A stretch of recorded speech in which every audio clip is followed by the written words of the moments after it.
tenemos la excreción de toxinas, metabolismo, regulación, equilibrio y hidroelectrolítico. Función endocrina, la síntesis de la eritropoyetina y calciferol. Muy bien.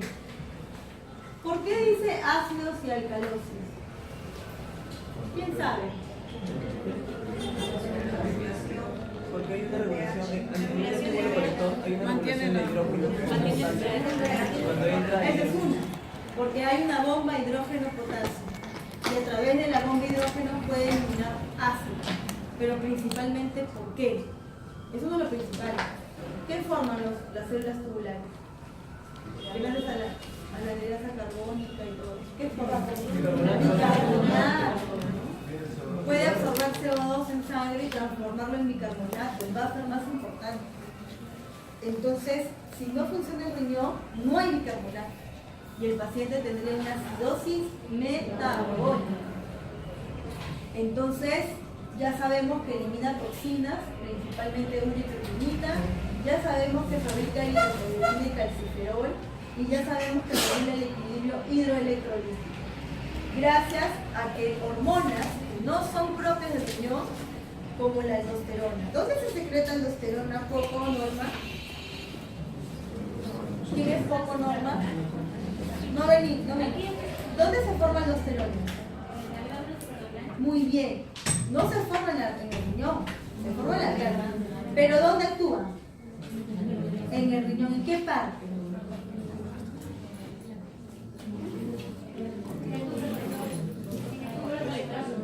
Túbulo distal.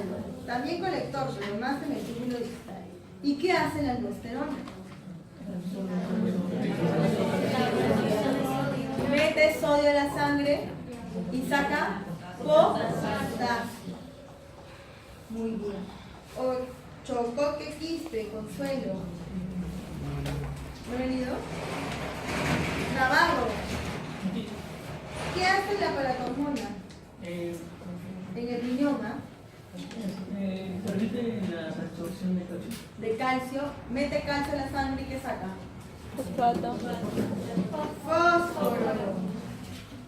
Entonces, un riñón que funciona perfecto, está pitito, ese riñón producirá, gracias a la aldosterona, una hiper o una hiponatremia.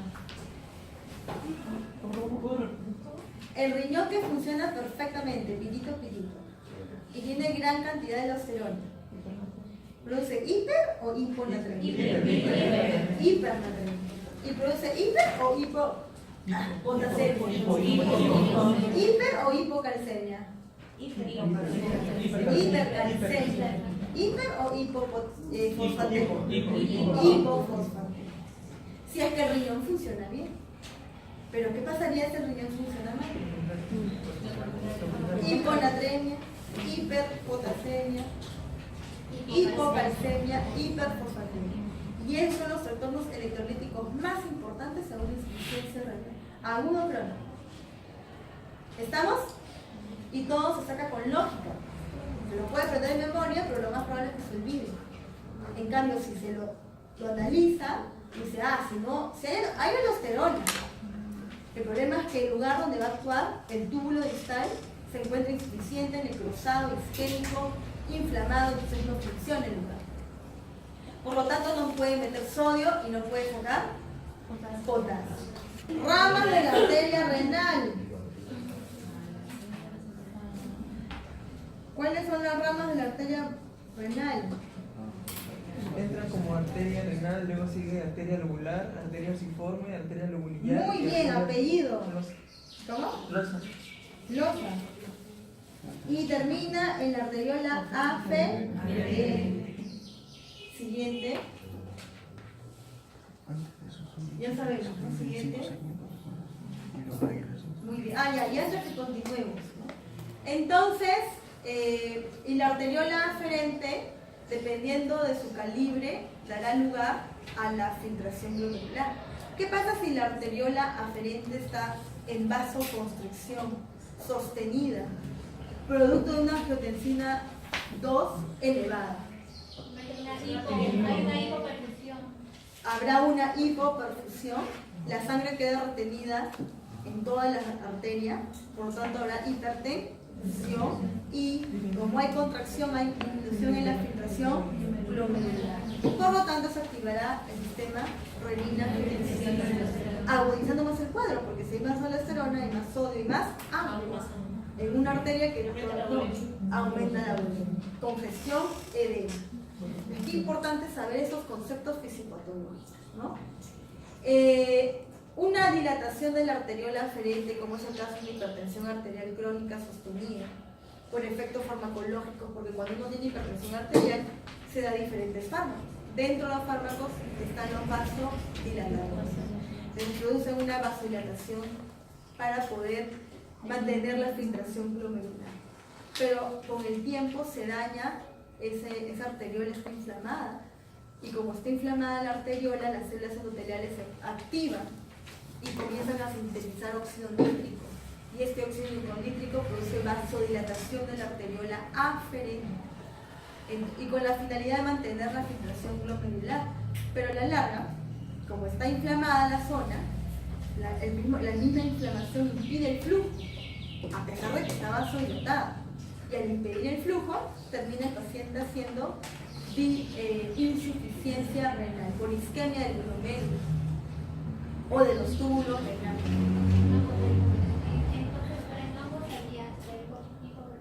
En ambos casos.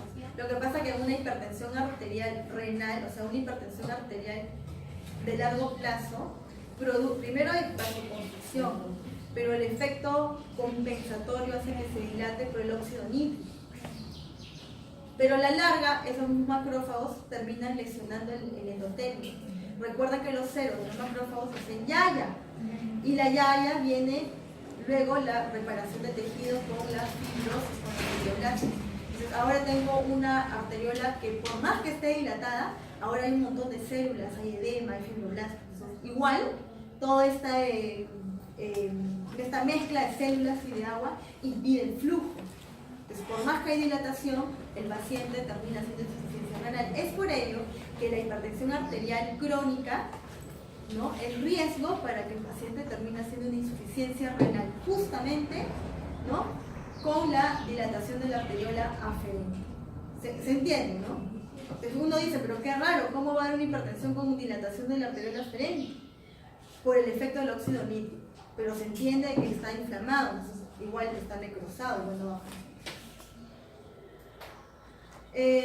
bueno, las hormonas que actúan en el riñón, ya hemos visto la número 1, que es la aldosterona, y dijimos, túbulo distal, túbulo colector, absorbe sodio y agua y elimina ¿qué? Otra hormona que también mencionamos fue la paratormona, que se encuentra en la paratiroides, y también se va no solo al riñón, también actúa en el intestino y en los huesos, ¿no? En el riñón mete calcio y bota fósforo, otra hormona que actúa en el riñón es la hormona antidiurética. La hormona antidiurética es estimulada, por ejemplo, ¿por quién? ¿Quién estimula la hormona antidiurética? Becerra Ley de ¿Vino? ¿Quién estimula la hormona? ¿Cuándo se activa la hormona antidiurética? Como receptores, por estímulo nervioso. ¿Cuándo? Osmoreceptores, ¿cuándo? Cuando hay mucha agua, poca agua. Te robaron el punto. De ahí ya la araña, o sea, bueno, la araña. ¿Cuándo? ¿Cómo?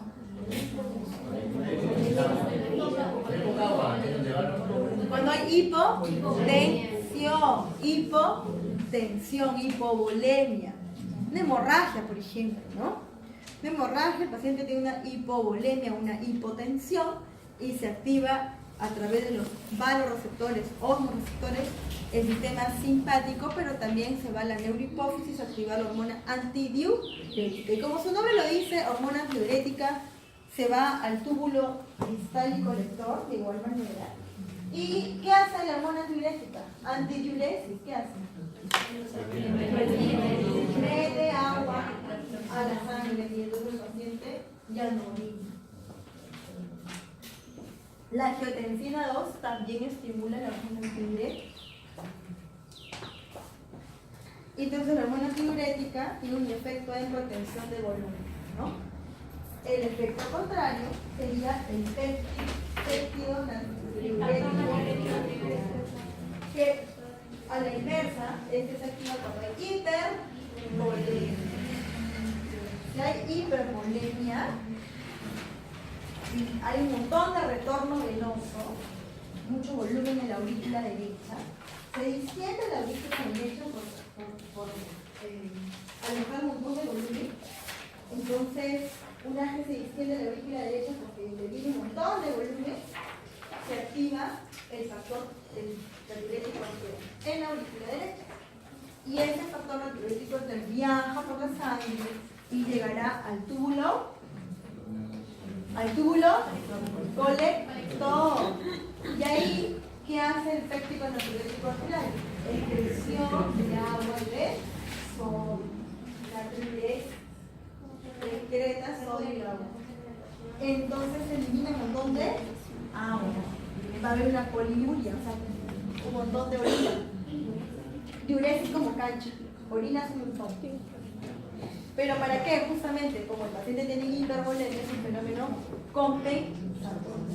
Todas esas hormonas, fíjense ustedes, una va por la aurícula, una nace en la glándula suprarrenal, otra en la paratiroides, pero todas tienen función en el riñón. Entonces, ¿qué pasa si no funciona el riñón? Hormona hay. El lugar necrosado, inflamado, muerto, isquémico, ya no funciona. Entonces, los efectos serán cuando esas hormonas no pueden ejecutar una acción. ¿De acuerdo? Y eso es lo que vamos a hablar el día de hoy. Pero para hablar del riñón, vamos a hablar primero los problemas primarios congénitos y luego los problemas secundarios o adquiridos. El problema congénito, ¿no? Son problemas de varios tipos, ¿no? Vamos a hablar de la genesia renal. La genesia es cuando hay una ausencia, no se forma, cero riñón, no hay nada, ¿no? Uni o bilateral. Tenemos la displasia del riñón, o sea, hay un riñón, pero es defectuoso, displasia. Entonces lo mismo que nada, como el viejito, está ahí pero no funciona. O sea, cura, nunca te casas con un viejo, dijo mi abuela. Porque está ahí pero no cura, ni funciona el viejo. Si tiene plata, sí. Así es,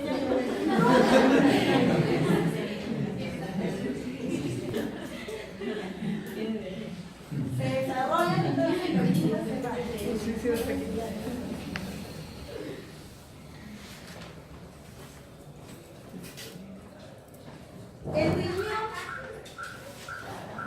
El riñón se forma a la quinta semana, pero recién funcionan como a la número 12. A las 12 semanas recién funciona. Funciona significa que comienza a formar orina. Pero recién a las 32 yo tengo una producción de orina de 28 minutos por hora que da lugar al principal componente líquido amniótico. Quiere decir que el líquido amniótico es muy importante porque es un mecanismo. Muy importante porque le previene al bebé infecciones, le da la movilidad y principalmente el líquido amniótico sirve para madurar el pulmón. ¿Cómo que madurar el pulmón? Porque el pulmón al inicio es un pulmón colapsado, es un pulmón primitivo con neumocitos tipo 1. Y recién en las 25 semanas se va formando ese importante poco a poco, y como a las 34 semanas recién hay una cantidad de suportante adecuado como para que ese pulmón se distienda. Pero esa distensión no solamente depende del surfactante, que se distienda, ¿no? No solamente depende del surfactante, sino también del líquido amniótico que entre a distender ese líquido. ¿Qué pasa si no hay líquido amniótico? ¿Se podrá distender el pulmón? No. Entonces el paciente tendrá una hipoplasia pulmonar. Cualquier trastorno renal congénito que me dé lugar a que el riñón ausente, pobre, displásico, físico, como quiera, no forme líquido amniótico, no funcione, no forme orina, no haga líquido amniótico. Y usted tendrá, además del problema renal, una hipoplasia única. Siguiente. Y aquí tenemos, como dije, la agenesia renal, que era la ausencia total del riñón, que puede ser uni o bilateral. También tenemos la displasia renal, ¿no? Que está, pero hay una... Son células indiferenciadas, son células primitivas, entonces no funcionan, no forma orina, no forma líquido. O las enfermedades quísticas, hereditarias, por trastornos genéticos. Y aquí tenemos la enfermedad quística dominante y la enfermedad poliquística recesiva. Y aquellas que hacen quistes renales quísticas. Vamos a hablar rápidamente de eso. Siguiente. Vamos a empezar hablando de la agenesia renal. La agenesia renal, ¿no? Se da, puede ser unilateral o puede ser bilateral. Si es bilateral, ¿qué significa? Que la agenesia, o sea, la ausencia de los dos riñones, no tienen dolor, ninguno de los riñones. Y si no tienen ninguno de los riñones, incompatible con la vida, ¿no es cierto? Estos niños mueren al nacer porque no tienen la capacidad de hacer líquido amniótico. Y como no hay líquido amniótico, que desarrollan hipoplasia pulmonar. Y como hay un conjunto de signos y síntomas que le llama el síndrome de Potter, porque tiene implantación baja de las orejas, hipoplasia pulmonar, ojos separados, nariz ancha y plana. ¿Qué fue pregunta de su examen, verdad? La respuesta era todo. En cambio, si el paciente tiene una agenesia renal unilateral, no pasa nada. ¿Por qué no pasa nada? El paciente nace asintomático. Hasta muchos años después que tiene un solo riñón. ¿Por qué? Porque el otro se adapta, el otro se hiperplasia.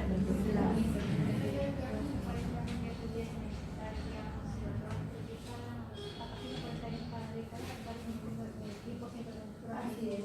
Y probablemente estos pacientes que tienen agenesia unilateral tengan mayor riesgo de desarrollar una insuficiencia renal. Pero en los primeros 40, hasta los 40 años, el paciente es asintomático. Siguiente. Y, por ejemplo, la displasia renal es también, como pueden ver aquí, ¿no? Una displasia renal. Hay riñón, sí hay riñón, pero estructuralmente el riñón es anómalo. Es un riñón que ha sufrido una anomalía en su diferenciación. Es un riñón que tiene una displasia quística. Un riñón que puede estar acompañado o no de destrucción de las vías urinarias, como es el caso aquí no hay, ¿no? Y entonces, si es bilateral, lo mismo, el niño hace síndrome de Potter y se muere. Si es unilateral, lo mismo, no pasa nada. El otro se hiperplasia y se compensa. Y la displasia renal poliquística unilateral, ¿no? La causa más frecuente del recién nacido con masa palpable.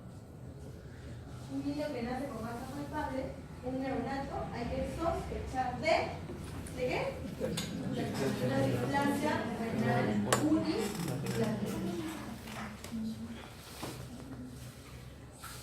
Y esta displasia renal poliquística unilateral es la presentación más frecuente. Y vamos a ver el riñón displásico, pero también hay hipoplasia, ¿no? Atrofia. Y el otro compensado con una hiperplasia.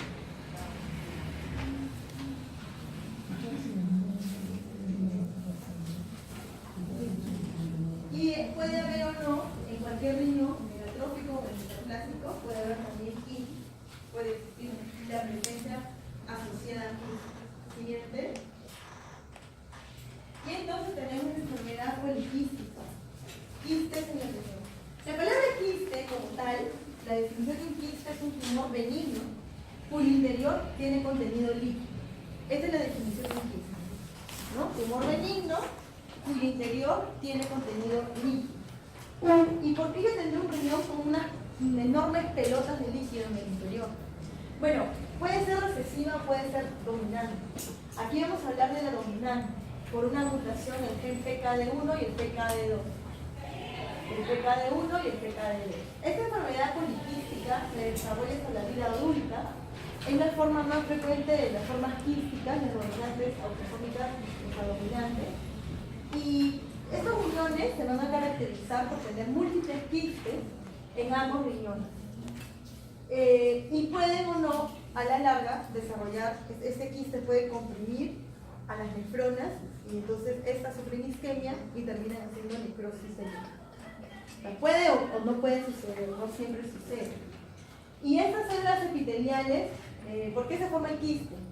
Hay una mutación genética que esta mutación hace que las células epiteliales no puedan diferenciarse, no se codifican proteínas que dan... ¿Se acuerdan los genes? Han llevado genética, ¿no? O inmunología. Hay muchos genes que participan en la diferenciación de células. ¿Se acuerdan? ¿Los genes? No. Un montón. La IPK1, la PK2, ¿se acuerdan? La PKD, la P53, la MIPS, un montón. Bueno, si yo tengo una mutación genética, no se fabrica un gen. Si no se fabrica un gen, la célula no logra madurar, no se logra diferenciar. Entonces, estas quedan primitivas y terminan formando una membrana. Y en el interior nace un líquido. Y así se forma el quiste. Que a la larga estos quistes pueden destruir estructuras adyacentes por compresión. Como pueden ver aquí, ¿no? La célula primitiva no se diferencia, esta de aquí, ¿no? Todo eso no se diferencia. Y al final se aísla, se encapsula y forman quistes con agua. ¿Sí? Y todo porque no se formó un gen. Como no hubo un gen, no se diferenció esa porción celular. Pero eso tiene que ver con una mutación de la policistina. Sí. De las células principales. Así. Y entonces, estos niños, ¿no? Tendrán riñones muy grandes, como pueden ver aquí, ¿no? Pueden ser bilaterales, pueden ser unilaterales. No sé si pueden ver el quiste como una membrana llena de líquido, ¿no? Puede ser unilateral, bilateral, ¿no? Y si estos quistes crecen, el paciente puede presentar dolor, pero no porque el riñón duele. Ustedes ya saben anatómicamente que el riñón no duele. ¿Qué es lo que duele? Levanten la mano. No, pero aquí comprime. ¿Quién dijo cápsula? A la cápsula. La cápsula sí está rica en nutrientes, la verdad. Entonces, vamos a tener un dolor por compresión de la cápsula. Y si esto se revienta, el líquido queda ahí retenido, dando el cultivo para hacer infecciones, hemorragias. ¿Está bien? Con todas las complicaciones. ¿Su apellido? Siguiente, por favor.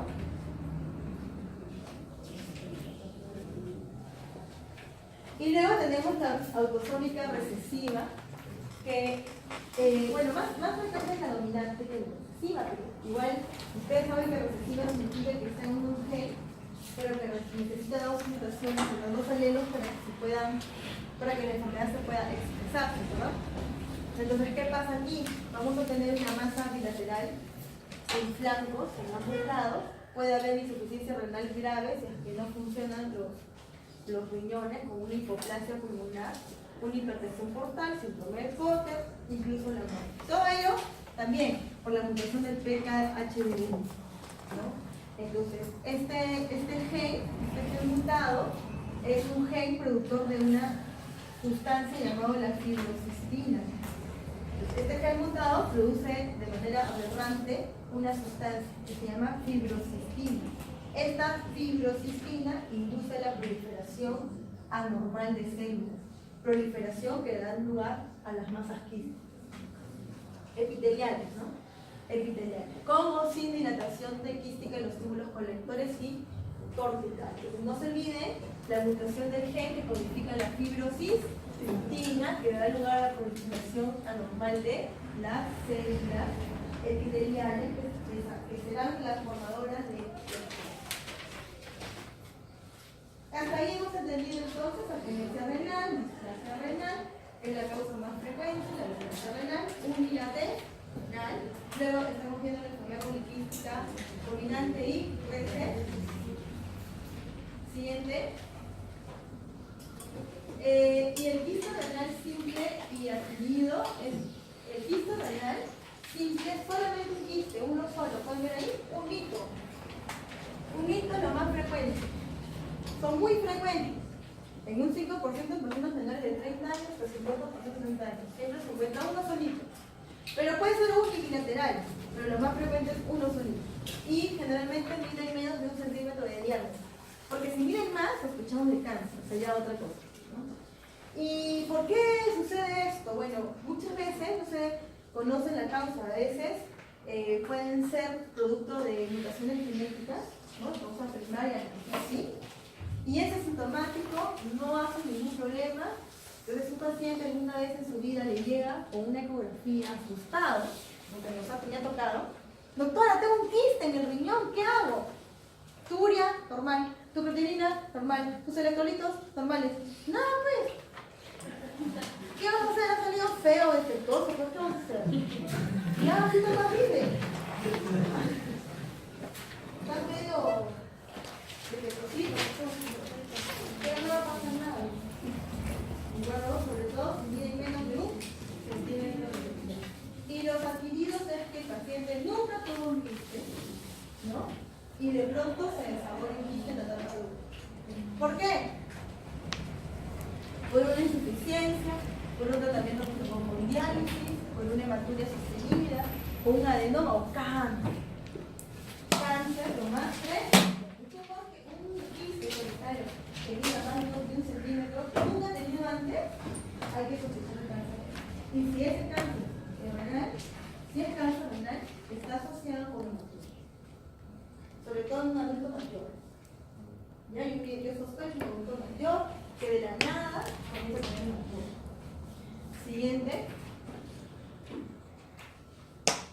Muy bien. Hasta aquí hemos entendido y faltó una enfermedad que no está en el POR, pero es muy importante señalarla. Es la enfermedad del riñón en herradura.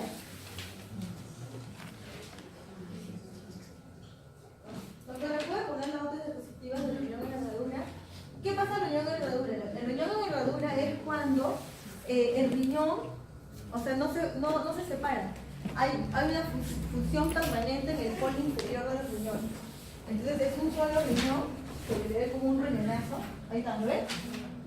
Un riñón es la función de los riñones. El polo inferior no se logran separar y entonces en el polo inferior están todavía unidos. Y pueden estar vascularizados y con contenido fibrótico.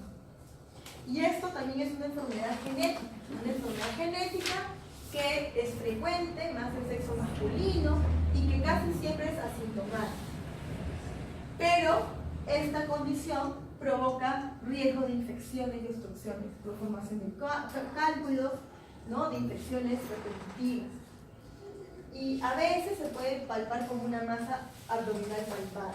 Pero, de igual manera, no hay que hacer nada, no se le hace caso, se le monitorea nada más, que no hay que lo operamos, pero no lo operamos solo, si hay un compromiso renal, ¿no? Mejor, ¿no? Es un hallazgo clínico, muchas veces es un hallazgo clínico. Siguiente, ahora sí, doctora, regresamos para ir acorde. Ah, no, puedes poner antes porque yo puse ahí, hay que fusionar esta lámina. Aquí. Entonces, vamos a hablar, primero vamos a hablar de las nefropatías adquiridas. Acabamos de mencionar las primarias, ¿cierto? Hablamos de la genesia, hablamos de displasia, poliquísticas, riñones, guerra. Ahora vamos a hablar de las nefropatías adquiridas. Dentro de las nefropatías adquiridas voy a mencionar la insuficiencia renal aguda, la insuficiencia renal crónica, las uropatías obstructivas, las infecciones de los urinarios superior e inferior y las glomerulopatías. Dentro de las glomerulopatías voy a mencionar el síndrome nefrítico y el síndrome nefrítico. Apunten, por favor, para poder empezar. El fisiopatológico y la causa es la misma. La diferencia es que en la UVA es un proceso súbito, intenso, con manifestaciones clínicas súbitas, mientras que en la crónica es un proceso progresivo, prolongado en el tiempo, que el paciente se adapta, ¿no? Pero que va a haber con el tiempo, de forma prolongada, trastornos electrolíticos y anemia normocítica normocrónica, la crónica. La aguda es más aparatosa, súbita, ¿no? Pero el efecto fisiopatológico es el mismo y la causa es la misma. Les voy a hablar de las causas, tanto de ira como de IRC, aguda y crónica. Es lo mismo. Se dice que la insuficiencia renal, en mi mundo esa es la arteriola aferente, en mi mundo este es el glomérulo, en mi mundo este sería la pelvis, en mi mundo ese sería la, ¿cómo se llama? El uréter, en mi mundo ese sería la vejiga, en mi mundo ese sería la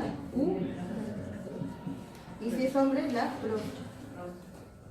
La uretra más larga en la mujer, más corta, perdón, ¿cómo es? Más larga en el hombre. ¿Cuánto mide en la mujer? 0.5. 4. 4.5. En el hombre, 20 centímetros. No te emociones ni te hagas loco, ¿ya? Porque 20 centímetros de la vejiga, ¿no?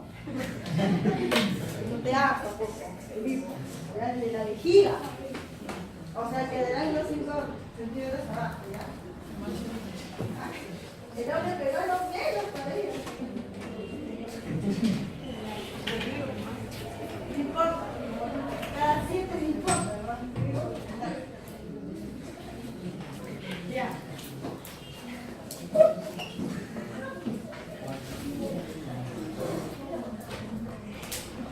Desde la vejiga. Ya. Entonces, yo puedo un problema aquí. Un problema pre-renal. Un problema acá está la pelvis renal. Y un problema post-renal. Estoy hablando de insuficiencia renal agudo crónica. La insuficiencia renal agudo crónica es simplemente el hecho que disminuye la filtración glomerular más del 50%. ¿Cuánto es lo normal? Si lo normal es 125, la mitad por minuto, ¿no? ¿Cuánto sería la mitad de esto? 72. ¿No? 72. ¿Sí? 120. Ya. Y si la filtración glomerular disminuye, ¿se puede filtrar la sangre? ¿Qué tendrá el paciente? ¿Podrá filtrarse los tóxicos? ¿Qué va a subir la urea? Si lo normal es de 20 a 40, tiene que ser más de 40. La creatinina lo normal es 0.7 a 1.2. Entonces tiene que ser más de 1.2 y más de 40. A eso se le llama, a las dos, urea y creatinina derivan de los nitrógenos. Por eso se llama aumento de las bases nitrógenas, porque ambas derivan de nitrógeno. Porque las proteínas se convierten en nitrógenos y los nitrógenos se convierten en urea. Luego tenemos que el paciente, si se filtra orina, no orina, ¿no es cierto? ¿Orina o no orina? ¿Va a poder orinar? No. Entonces, ¿qué tiene?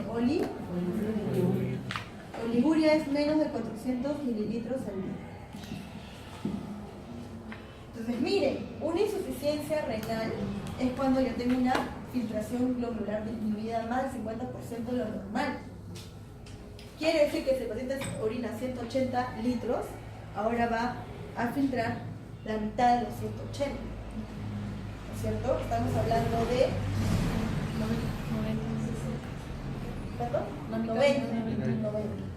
Y la urea y la creatinina estarán mal elevadas, dando, cuando la urea está aumentada, más de 40, le llaman azotemia. Y va a haber oliguria. ¿Puede o no haber? Muy bien. Y puede ser prerrenal. ¿Qué significa prerrenal? Cuando no hay filtración glomerular, pero por culpa de la sangre. No hay sangre. ¿En qué condiciones no hay sangre? Muy bien. Una hemo o un shock hipovolémico. Pero también puede ser otro shock, un shock séptico, un shock distributivo, un shock cardiogénico. Finalmente no hay isquemia, ¿cierto? Pero lo más frecuente es el shock. Una sepsis. Un aumento de la angiotensina 2, ¿no es cierto? Un trombo en la arteria renal. ¿Qué pasa? Tengo un trombo en la arteria renal. Acá, la arteriola. ¿Podrá filtrar? No. ¿Y todo es causa? El paciente entra en vómitos. Claro, pues más de 20 vómitos, diarreas, pero como cancha, como fue la endemia del vibrio cólera, del cólera, el paciente se moría por shock hipovolémico, se iba al baño 50 veces, el paciente se moría en la época de los 80, 83, 85. Y era una niña, casi no había nacido prácticamente. Ella veía ya casos de diarrea por cólera. ¿Ah? Mi mamá me contaba. Entonces, la causa renal es que el problema está en el glomérulo o en la pelvis. Problemas del glomerulopatía. Aquí tenemos los famosos síndromes nefríticos y síndromes nefróticos. Pero las glomerulopatías siempre tienen un sedimento urinario presente que se llama el cilindro hemático. ¿Cómo sería el cilindro hemático? Y tenemos también, cuando tenemos problemas en los túbulos, la necrosis tubular aguda. Yo me olvidé. Los cilindros tubular, creo que es tubular, no me acuerdo qué. En el celular. Luego tenemos la necrosis tubular aguda.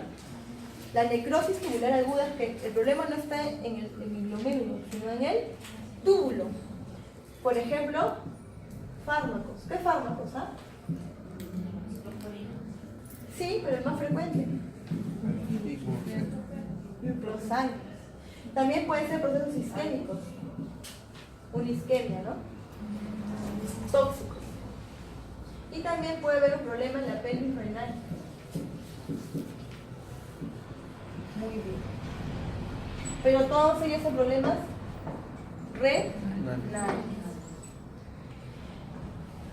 Nefríticos hay un montón de causas. Nefríticos, todos aquellos en que hay un montón de signos y síntomas constituidos por hematuria, principalmente hematuria, pero también hay hipertensión arterial y hay edema. Un edema que solamente es orbital.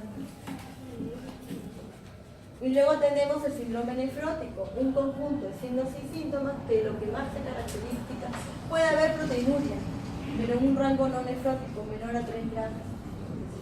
Esto es los signos y síntomas que constituyen el síndrome nefrítico. Hematuria, hipertensión arterial, edema orbitario y o sea, facial. Y puede haber proteinuria, sí, pero menos a 3 gramos. En cambio, un síndrome nefrótico es cuando el paciente tiene principalmente proteinuria en rango nefrótico, o sea, más de 3 gramos al día. Y que además pueda tener lipiduria, hipercolesterolemia,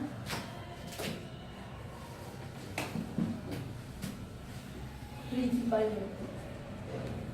Edema generalizado. Edema generalis. Y hay muchas enfermedades que cumplen con estos factores y que se comportan como síndrome nefrítico. Entre ellas, la enfermedad de la glomerulonefritis post-esclerosis, que se da sobre todo en niños. Hace síndrome nefrítico como hematuria. O la enfermedad de Gutt-Pasteur, que en realidad es una enfermedad autoinmune. Se rompe la membrana basal porque no se reconoce el colágeno tipo 4. Y como se rompe, hay síndrome nefrítico. Hay la enfermedad mediada por inmunoglobulina, como es el síndrome Henoch-Schönlein. Y también hay nefróticos, como en niños, lo más frecuente son cambios mínimos, doctora me corrige porque estoy madrugada, cambios mínimos, ¿no? Una enfermedad que cursa con, sobre todo en niños. Y en adultos, ¿cuál era? Ya se me olvidó. La membra, no. Pero también hay adquiridas que esos son autoinmunes. Todas ellas son Estoy diciendo lo más frecuente, nada más, porque hay una lista larga. Y en adquiridos tenemos la diabetes mellitus, la hipertensión arterial, que cursa con síndrome nefrítico. ¿Se entendió? ¿Sí? No. Si no, ¿qué te cilindros, granulosis, necrosis tubular. Son normales. Claro, son normales, aumenta en el ejercicio. Intersticial. Dosis tubular intersticial. Nerviosos nodulosos. Tubular intersticial. Algo de intersticio. No me acuerdo cuál es. No son eosinofilia. Los intersticiales dan eosinofilia. Los que son leucocitarios. cilíndricos leucocitarios. Ahí está. Cilindros leucocitarios. Cilindros leuco, ¿sí? Eso me viene la palabra. Y con esas son la necrosis tubular intersticial. Eosinófilos de orina salen.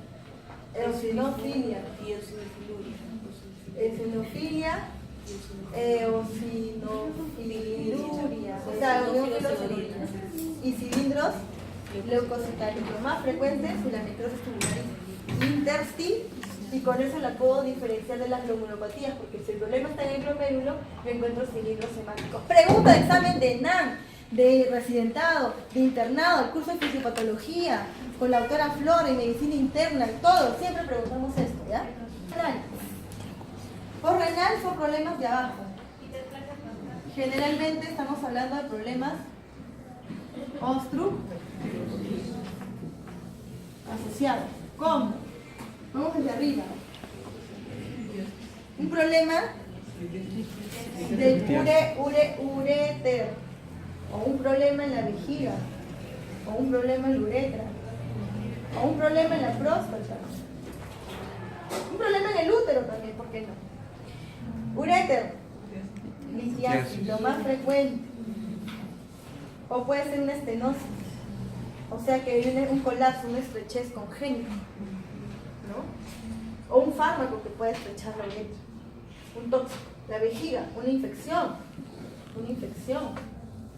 con necrosis asociada, o puede ser la vejiga, un cáncer de vejiga, la uretra, cálculo, pero puede ser una uretritis, una infección, una hiperplasia de próstata, un cáncer de próstata. ¿Qué significa? Que diferentes situaciones, por ejemplo, si yo tengo un cálculo aquí, tengo un tumor aquí. Pregunta, si yo tengo un tumor aquí, ¿la orina no se va a retener aquí? ¿O si es uretra no se va a retener aquí? Sí. Y al retenerse va a haber una confusión.